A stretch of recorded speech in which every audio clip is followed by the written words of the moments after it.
I'm here today to talk about safety, but in particular women's safety. So women's safety and the safety of the citizens of Vancouver is a topic that usually gets a lot of media attention, but usually after a woman has been attacked. And that attack is often used, unfortunately, to sell us repressive legislation. For instance, a few years ago, the MLA in my riding of Vancouver Burrard, Lauren Mayencourt, introduced the Safe Streets Act, which made it illegal to squeegee and panhandle in the streets. Mayencourt, under the guise of protecting women from the poor, that he argued that women most often were being harassed by homeless people, people squeegeeing cars, whatever. And that behavior made women more uncomfortable, and thus they needed to be protected by the Safe Streets Act. I know I personally want to be protected by from the likes of Lauren himself and his government that have cut significant funding to women's programs and women's centers after taking power.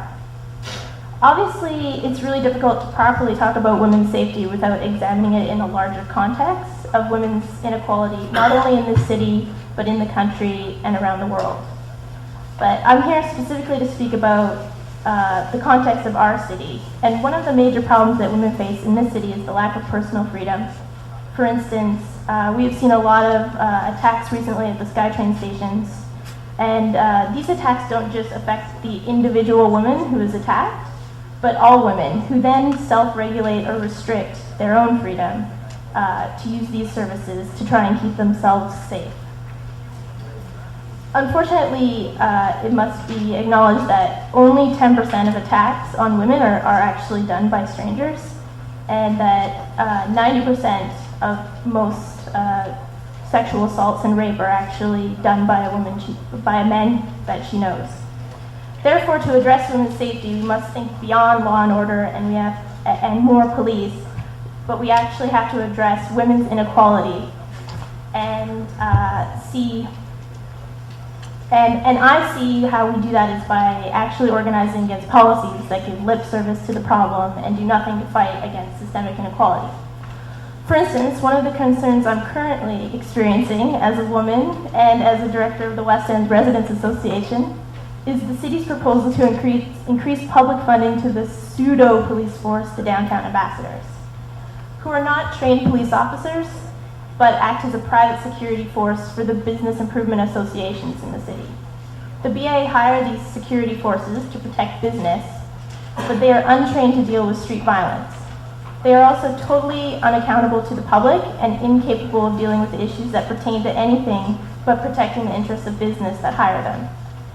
Instead of harassing the city's poor, I would propose that the city reinstate funding to programs that encourage women's participation in politics.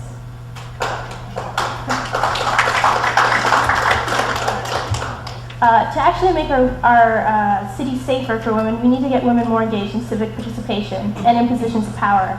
We make up less than 25% of our elected leadership nationally.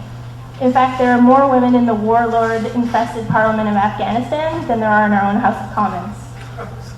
The Canadian Federation of Municipalities this year instated the campaign Getting to 30%, which is to encourage municipalities across this country to have 30% participation of women by the year 2026. So we have 19 years to get 30% women participation at our municipal level.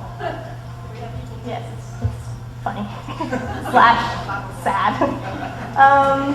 So it's important to acknowledge that the answer is not just electing women, but the election of women who are actually willing to fight for a feminist agenda.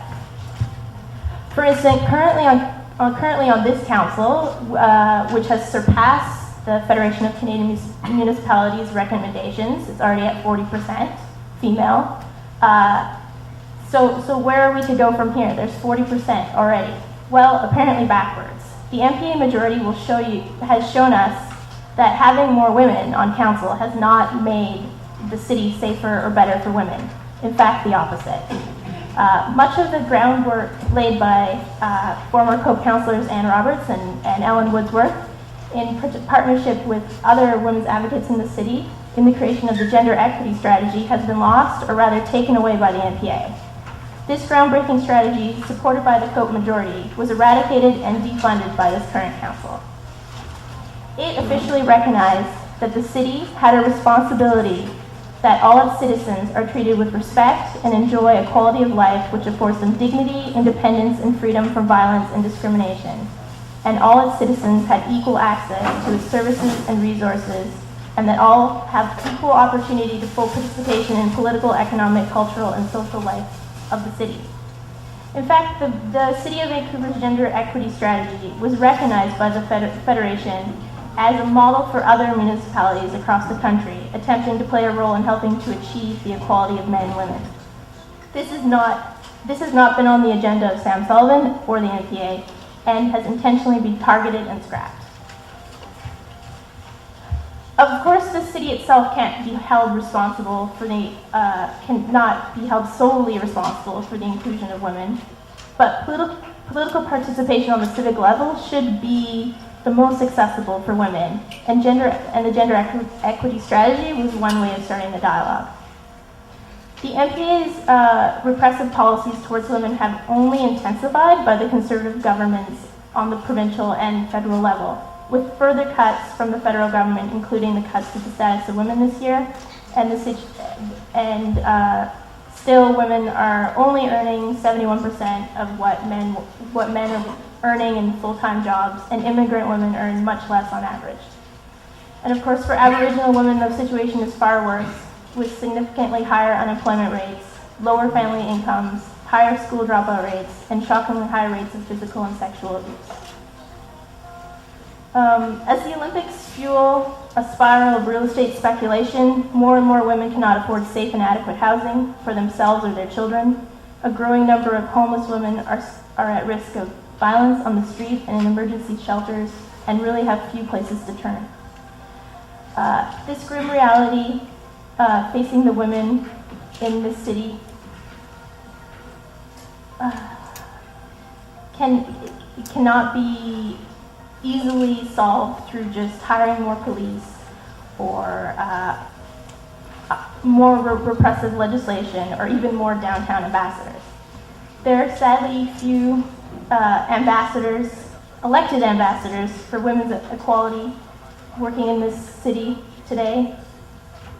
Part of working towards defeating the right wing civically is to develop policies with women's groups that are actually fighting for women's rights and fighting for real equality on the ground. Thanks.